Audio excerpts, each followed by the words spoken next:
There is no quick fix for this work. It requires dedication and commitment to daily practice, even when it feels like you're getting nowhere. These wounds are not resolved by recalling a one-time aha buried memory like we see in the movies. It's not about searching your memories, but instead feeling your feelings. But your true feelings have been dormant for so long that you need to actually change the way your brain is wired in order to experience them.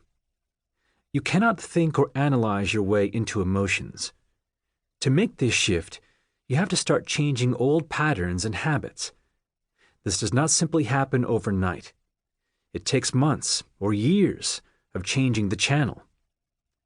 With time, this practice becomes more and more automatic until it is your new default. Think about it like learning a new language. Can you learn a foreign language in a month? I can't.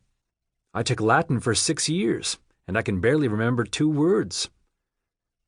Fortunately, this experience is much more rewarding than learning Latin. But it does take a while, and it involves activating parts of your brain and body that have not been used in a long time, if ever. So please, be patient with yourself.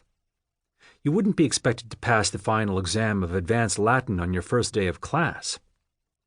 A bad day doesn't mean you're a hopeless failure, just like an F on a quiz doesn't mean you won't pass the class. If you fail or stumble along the way, a good teacher would offer you special care to help you better understand the material. In this case, you need to become the good teacher. I can't offer overnight solutions to complex emotional issues, and I'd be wary of anyone who claims they can. What I can offer are tools, perspectives, resources, and practices that slowly start to modify the mind's old habits. Eventually, the discomfort in the body will follow, opening up and releasing so you can find freedom. Even though this takes a considerable amount of time, the one thing I can promise is a light at the end of the tunnel. Not just a makeshift workaround for symptom management, but actually feeling good at your core. My goal here is to meet classic psychology with a few alternative concepts: core wounding, the protective or false self, love, and mindfulness. Complex emotional trauma and shame have strange but predictable methods of operation.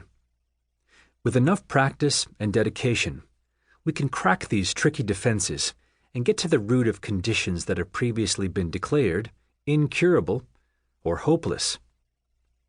During this work, if you experience any intolerable emotions, triggers, anxieties, or depression, please immediately seek professional help.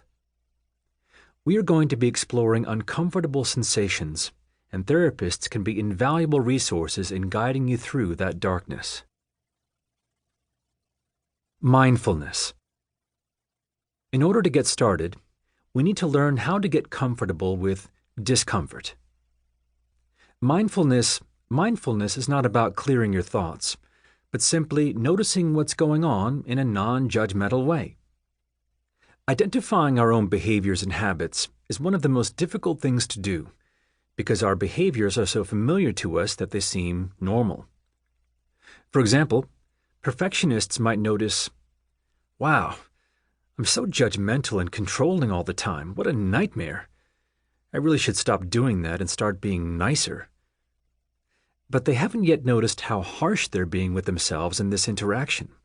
So instead, they judge themselves further for being too judgmental, which only lowers their self-worth and makes them more judgmental.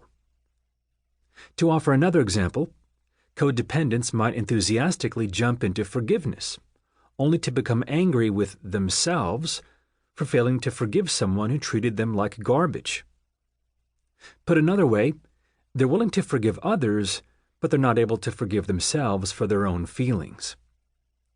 Mindfulness helps us become aware of our own default thinking patterns, so we can start to realize how we think. The goal is not to try to stop thoughts or feelings we don't like, but instead to allow them to be there, without judging, changing, or avoiding them. This lets you build a friendly, curious relationship with the stuff going on inside your body and mind. Even the stuff that feels awful.